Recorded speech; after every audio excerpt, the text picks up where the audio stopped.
Yeah, is it auto digitizing or combine subtract? Yeah, is it auto digitizing?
Okay. Hear me okay? Yeah, because I was getting interference with the broadcast and all that, so I don't know what I changed, but hey, it's working good now. Hear me okay? There we go. Yeah, because I was getting interference with the.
Hey Nate, we're having trouble with the sound, so I think I'm going to bail because if I mute the sites, then no one can hear, I guess, unless you've got something on your end you control. But I get Facebook is claiming no sound, no sound.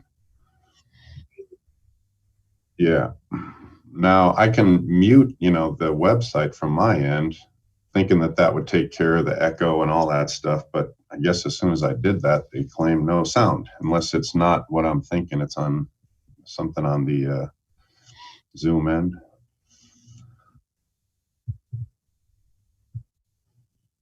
How? Let's ask now. Is everybody hearing us?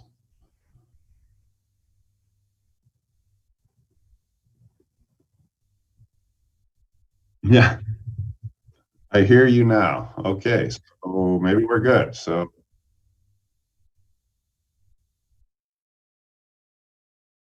oh, I see. Okay,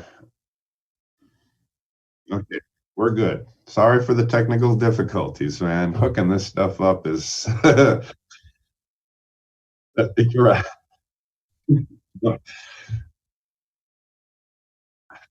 Yep.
Nate, this is still silent, man. I got to bail, and maybe you'll have better luck without me here. Is that all right? I don't know what else to do. Bad someday, so yeah. Unless you have another idea. Hmm. There's, they're calling it a silent film. Hey, this is still silent, man. Okay. I got to bail. You'll have better luck without me here. Okay, sorry, guys.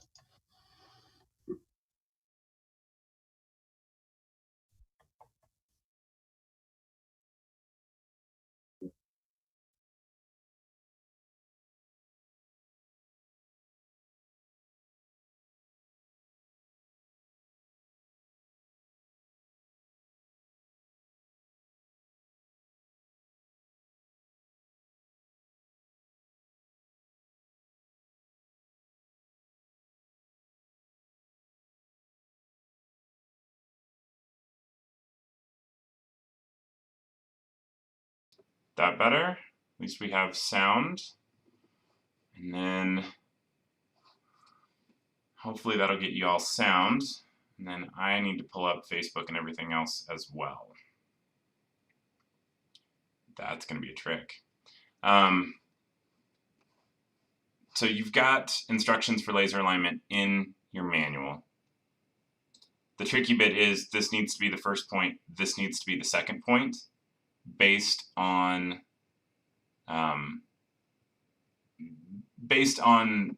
what point I put in first. That one's the first point, that one's the second point.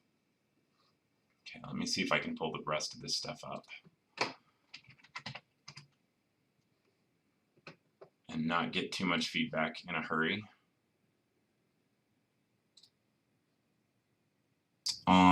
Nope.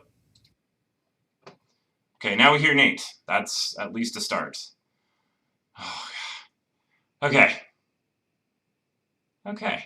Let's see how many windows Nate can have open at one time and not make himself completely crazy. Yeah, this is not going to end well for me, I can tell already.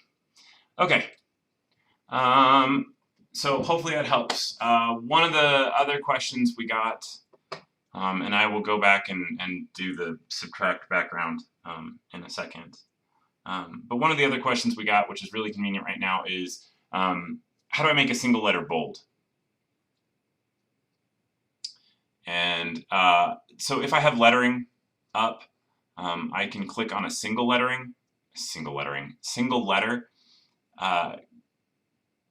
go on the handle of the letter, that X, right click, go to properties, and I can increase pull offset a bit, and that will kind of get you the look. Actually, that did it to all. So I'm going to say no to that. I'm going to undo that. And then a different way to do it would be to go operations,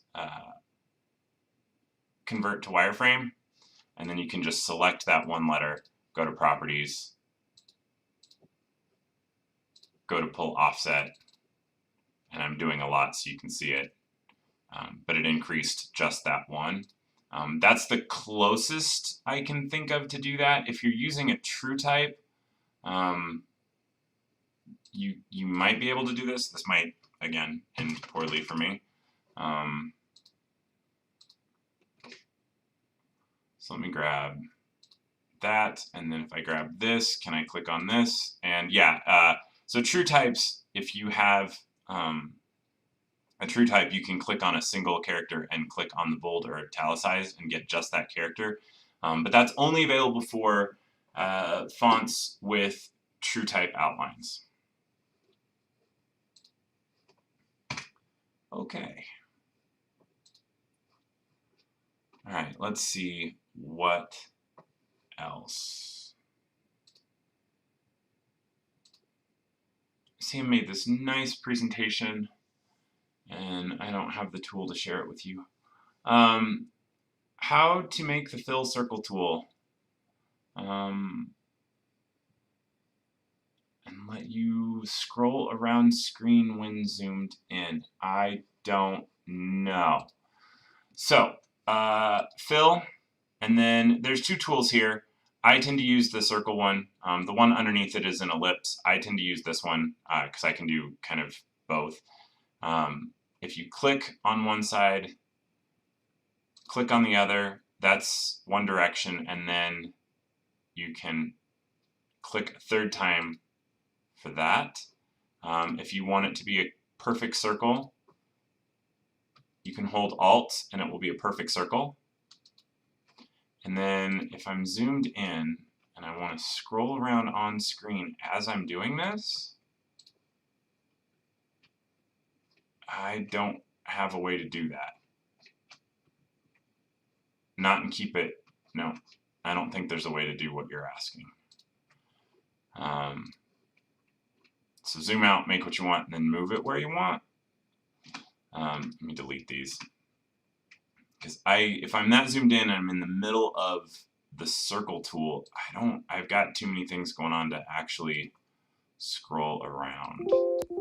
Yeah, it's gonna get yelly at me. So I'm gonna say nope to that. Okay. How do I put a thin outline of a second color? Oh, this is like a word problem from elementary school. How do I put a thin outline of a second color around a letter and make sure that they are aligned correctly? And how do I change the fill inside the letter? Letter size is about 2 inches tall. Okay. So let's do a 2-inch tall letter. I'm gonna do an M because, you know, I am. And then I'm gonna do, since I'm gonna make this a fill, I'm gonna go grab a true type that's kind of fun. Not crazy, but something a little more interesting. There we go. And then let's make that bold, nice and big. 2 inches, there we go. Okay, so how do I put a thin outline of a second color around the letter and make sure that they are aligned correctly? Okay, so the first thing I'm gonna do, and I suppose you could do it with this, as is, so let's just do both and see if I can get myself in really big trouble while you guys are watching. And I'm going to change element type. I'm going to change this to a complex fill. I'm going to replace it. So now we have kind of, if I go into 3D, you can see it. We have one that changes directions and one that doesn't. How I like to add borders to things. I like to use change element type. So I'm going to select both of those. I'm going to use change element type. Or not. Can I only do that once, or can I not do it when I'm sharing screen with 3 things at one time? I can apparently, oh, because they were 2 different, got it. And then I do single line, and I'm gonna add. So there's my second one, or there's my first one, I can count. Now, what I would do with something like this, I'm going to do it again. This time I'm going to use the keyboard shortcut. So I'm holding Shift and I'm going to click on single line. Let's make that blue again. So we've got one, and how do I make it line up? Well, have things overlap. That's huge. So right now I have half of this, so I have 1 millimeter. That's great. How do I add another outline? I'm going to grab these guys. I'm just going to duplicate them. And what I would do, let's say we want these to be, oh, I don't know. Let's do yellow because I keep doing crazy stuff today. And now those are right on top, but the fun thing about single line is I can go into properties and I can change it to be to the left or to the right. So if I do that to the left, that's to the outside. That's ideal. It's not quite thin enough. We could thin it down, but we want to make sure things line up. So I'm not going to change the width. I'm just going to change when it sews. So I'll do the letter first, and then I'll do the outline, and then I'll sew the inline. And that will do it for me. If you want to change the width, you've got the ability to do that. You've got the ability to change when it falls as well, or where it falls, 20% to the inside, 80% to the outside, whatever. You've got that in those properties of single line. So if you do custom, you can slide it around wherever you want. But typically when I do something like this, I like to sew it outline, design, outline, and then I do that. And when you sew this, we're breaking a rule, right? Everything lines up perfectly. There's no way that's going to stay when it sews out. So what do? I sew over what would be the gap, and I put the kind of overlapping bits on the inline. So I do letter, outline, inline, and that's how I make that happen relatively easily. There are some other issues that I would want you guys to address, like these corners. They're not making me happy right now. So I'd go into properties, and I would go into single line. I'd go into the corners. I would turn that on. If that wasn't happening where I wanted it to, there's the possibility that a stitch direction's kind of in where that cap would occur. If you drag that guy out, that'll fix it. If a wireframe line or a wireframe point is in there, it'll do the same thing. So just pull that out. Yep, same kind of thing. Let's bring this guy down a little bit, and now it's capping. So you can see how to fix that. And then every now and then I'll get one that just will not cap, and so I will use the single line as artwork and I'll digitize over it. So yeah, those are my tricks for outlines and making things line up. And I'm trying to get the webcam back for you guys, but because Zoom had a hold of it, it does not want to let go so that my broadcasting stuff can have it back.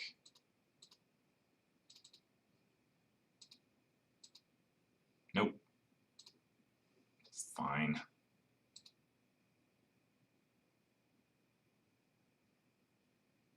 You guys didn't need to see me anyway, right?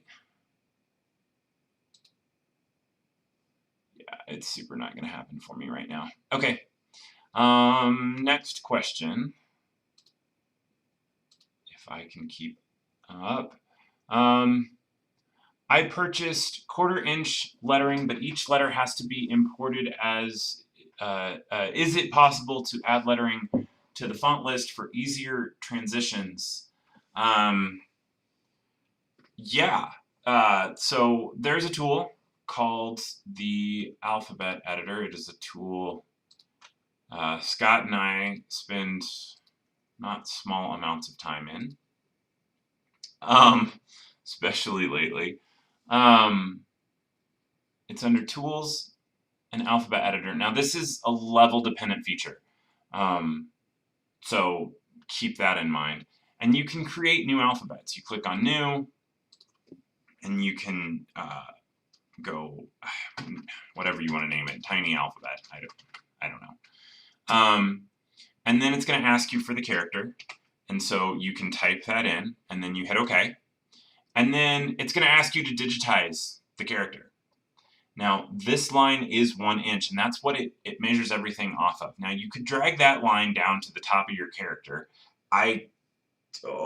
Don't do it.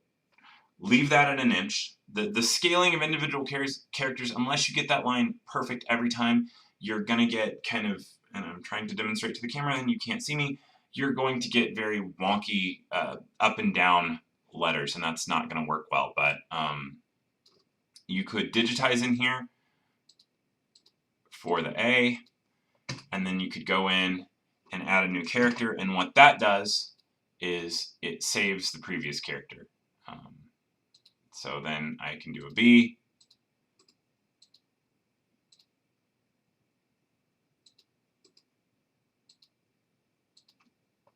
There's my B, and then if I go click on the A, it'll save the B, and I can look back at my B. Now, that's how you would if you were digitizing in this. I don't typically do that. I typically have everything up in a different window. Now, I'm going to do things a little funny for a second. You said you had things at a 1/4 inch.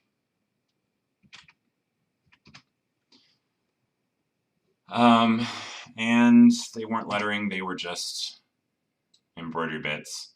So here's kind of the tricky bit for this.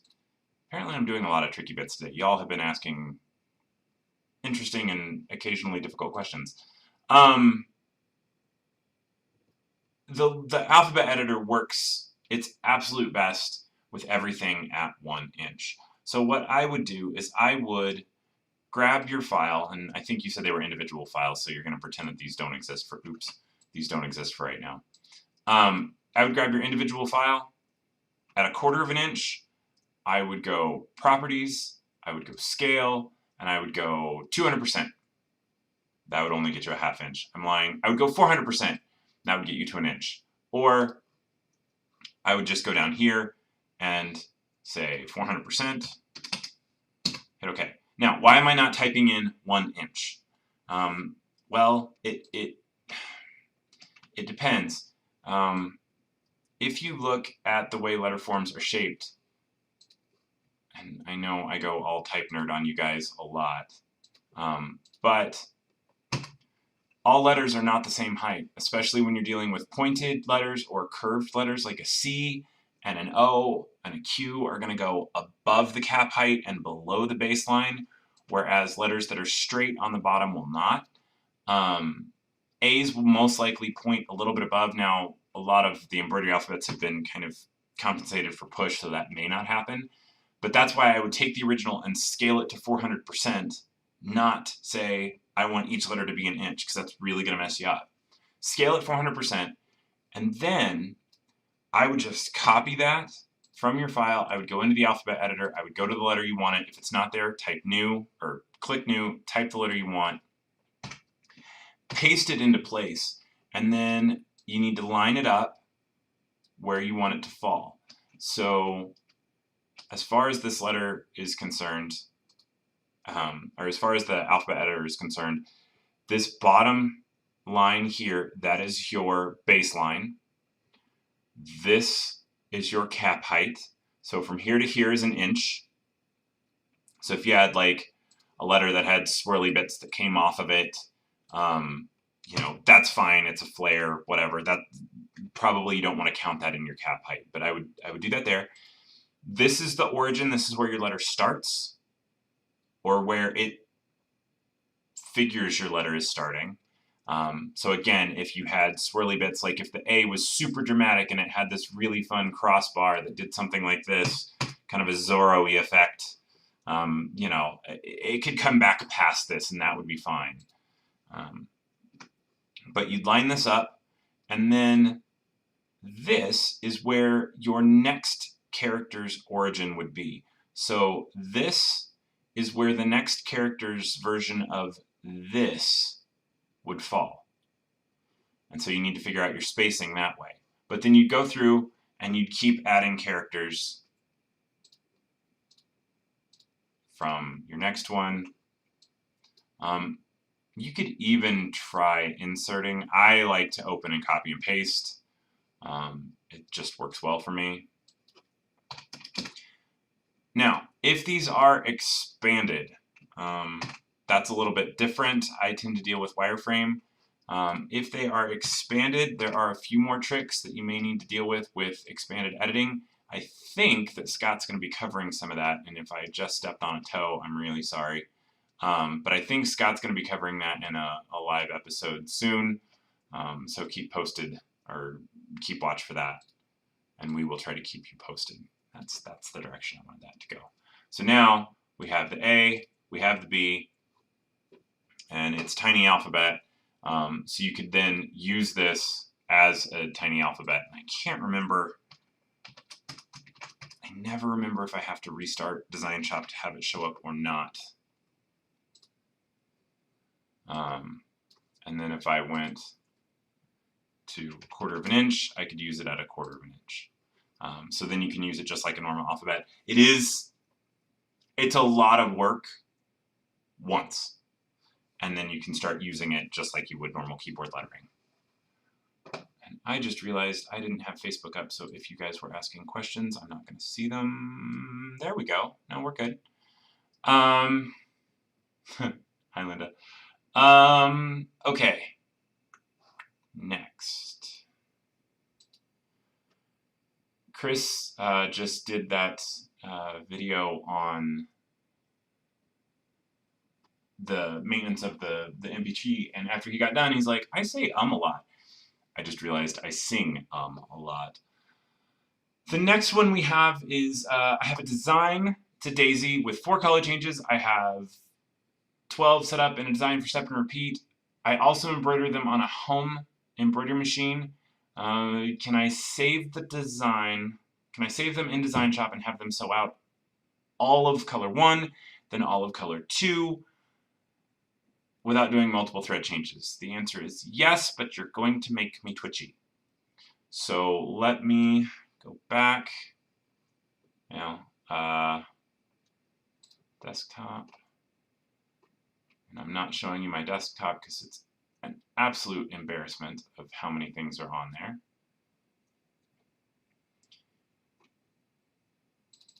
And then, there we go. So we have a daisy. We're going to say this is a different color, so it's a light gray. I don't know. We'll go, I always do that. I always go to tools for that and it's not there.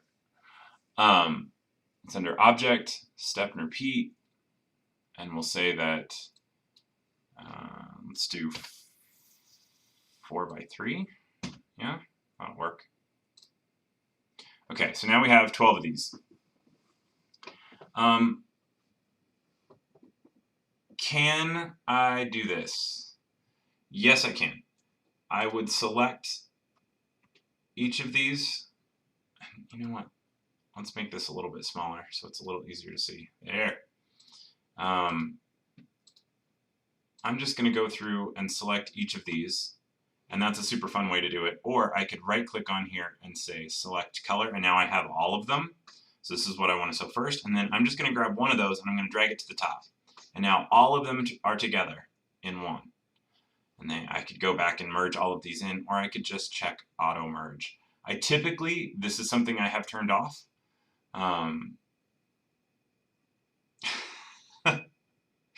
Natalie. But for something like this, it's something I'll turn on. So select all of the white, drag this up, and then right click on the yellow, select color. I tend to scroll to the top when I do that, drag this where I want it to go, and then right click on the dark orange. Well, I don't even have to now. It's easier than trying to get them out of the... So the reason they're not merging currently is because each one is its own separate design because of step and repeat. I don't want that, so I'm going to say select color and drag that where I want it to go. And I have all these empty designs, which I can delete, which is fun. And then we have lots of little bitty connectors everywhere. That may update. No. Okay, so right click, properties, and I'm going to turn on auto trim. And that's going to take care of those. If you have them, depending on how the original design was set up, you may not have those. So that's how you could do that.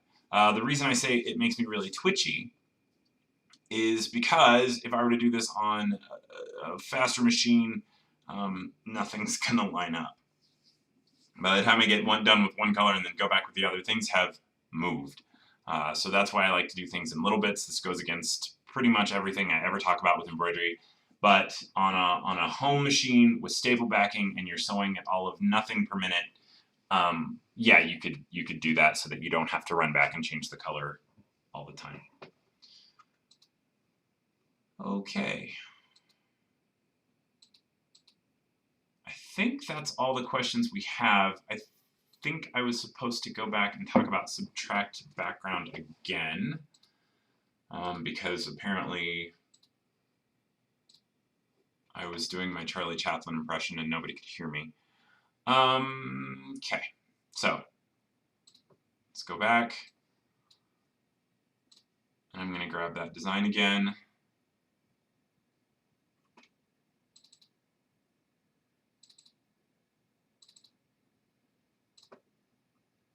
I'm just going to grab Earth Day.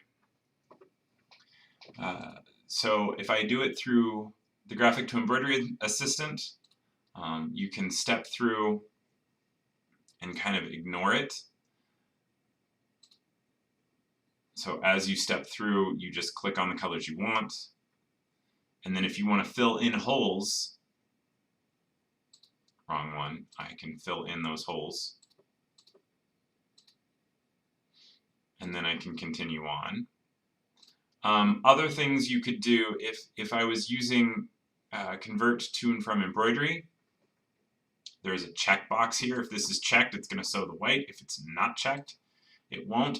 And what it considers the background color, I think, is whatever is, I'm going to get this wrong. I think it's whatever in the upper leftmost pixel. It will consider that to be the background. It's not like whatever it has the most of. So yeah, there's that. And then if you have embroidery behind something and you want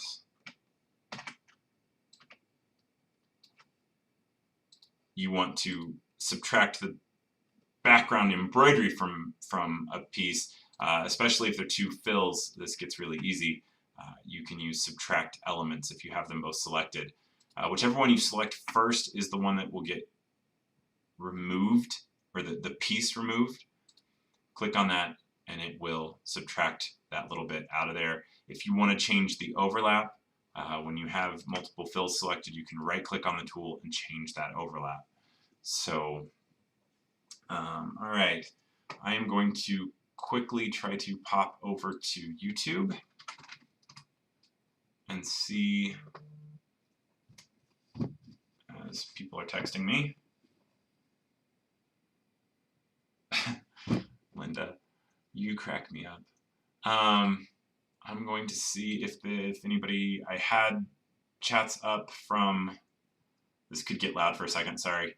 Yep, loud. Okay, and I'm not seeing any questions on YouTube. And on Facebook, lots of comments. Let me scroll back through. Lots of comments about my severe lack of audio. I'm really sorry. I think that was a conflict with me trying to stream and Zoom, and I'm not mic'd out and don't have the magic to make that happen. But, all right, if you have any other questions, chat them in. I'll try to get them answered. I think this covers everything that we were talking about today.